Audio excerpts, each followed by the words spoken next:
Good afternoon, goons and goonettes, ladies and gentlemen, tricks and hoes, whatever you want to call yourself today. Welcome to another episode of TLE TV. I'm your host, The Real Stevie B. And today, it has come across my table that President Barack Obama hates Israel. Steve, where are you getting that from? Well, acclaimed actor Jon Voight posted a video on YouTube recently stating that President Obama does not love Israel. So, I guess Jon Voight being concerned about his Israelite family and so on and so forth, he decided he wanted to send a message over to anyone who is willing to receive it, an urgent message on Israel and President Obama's lack of understanding and cooperation with Prime Minister Bibi Netanyahu. Roll that footage. Hi, I'm Jon Voight. I love Israel. I want to see Israel survive and not be overtaken by the madmen of this world. President Obama does not love Israel. His whole agenda is to control Israel, and in this way he can be friends with all of Israel's enemies. He doesn't want Bibi Netanyahu to win this upcoming election. America has not been the same since his presidency. I beg everyone, all of you, to understand the truth. Those like Yitzhak Herzog, who believe that deal-making is the solution to what Israel faces, are as wrong as Neville Chamberlain believing he made a peace deal with Hitler. We must learn from history where the true danger lies. I pray to God to keep Israel safe, and America as well. Much love to you. Yes, Mr. Jon Voight. Barack Obama hates Israel. Barack Obama hates all of y'all. But that's not even the point of this. The point of this video, Mr. Voight, and to all who may be watching this video,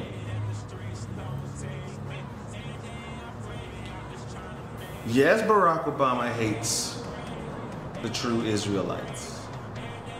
But the true Israelites are not the ones who are in what is now called Israel, which wasn't a nation all this time. The people in Israel right now are not even true Israelites, they're converts. They're converts from the land of Khazaria. So they migrated. You are not the real Israelites. Don't want it to be used synonymously. Bump all that. Black people inhabited what is now Israel. But Khazarians have came over to Israel, feuding with the Palestinians, claiming to be the true Israelites, when in fact they are not. I recently had a discussion, I'm not even going to say an argument, I had a discussion with a brother a couple days ago. And we were discussing as far as with the Israelite concept and everything. He said, oh, I don't support this new doctrine that's out. I don't support this new doctrine that black people are the true Israelites. Why not? If you track the course of human life and progress around the freaking globe, why can you not accept that black people were the true Israelites? They were the first ones that came into the land with their mind, with their religion and everything. But there is a global collusion going on, diluting, dumbing down the contributions of Africans to the global community. But yet when you go through all these different continents and you start digging and digging, archaeologists have already done it, you find numerous attributions to black features.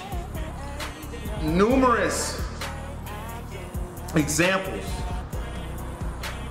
of black influence. Numerous. If you want to tell me that the true Israelites weren't black, that's like saying there are no black people in the Honduras called Garifunas. They got sent there during the slave trade. Even before then, black people had already mastered seafaring long before the slave trade began. That is how you found black culture in North America, in South America, in Asia, in Europe. Of course you're gonna find it in Africa, all over the globe. Does Barack Obama hate the Israelites that are there, or does he hate the true Israelites? That's another story for another time. But I just want to let you know, Mr. Jon Voight, I agree to an extent that yes, Obama hates Israel. Obama is not a friend of Israel. We don't claim him. And I say we, and I speak for the minority of the majority of the black populace that is now being awakened and understanding where their roots truly lie. Jon Voight, you meant well with your video, and I appreciate that, but it was still misguided. Barack Obama is not a champion for black people. He is not a champion for any people, because he just does. He's a champion for the dollar. He's a champion for the petrodollar. He's a champion for the Bilderberg Group. He's a champion for the Rothschilds and the Rockefellers. That is what he's a champion of. He's a champion for Citizens United, the corporations, not the citizens. How are the corporations considered the citizens? Corporations are not Citizens United. Citizens United is citizens, not corporations, not businesses, not lobby groups, not political action groups, or political action committees, PACs. Citizens United are literally just that. Citizens, ordinary people, you and I, united. But hey, I don't know what the hell I'm talking about, right? No, go ahead. But then again, a lot of you black people don't even give a damn about what's going on over there. And that's a problem. If you don't look at the signs of the time, you don't see the signs of the time, you don't see what's going on, why do you think they have so much division and so much conflict in that region? Everybody wants a state of what was truly ours to begin with. Look, black people, I love you. I mean, I came from a time where I didn't even love black people. I didn't even love myself. When I was growing up, my dad, who was a big advocate of do not associate with black Americans. They're bottom of the barrel. They're this, they're that, they're bad. You don't want to associate with them. It's not their fault of what happened to them.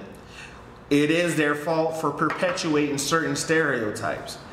But it's not their fault that they can't even think outside of that if they have not been presented with something different. If they haven't presented with something different, then it's the conditioning, the pre-programming that has been instilled that does not allow them to accept a new and different message. Black people,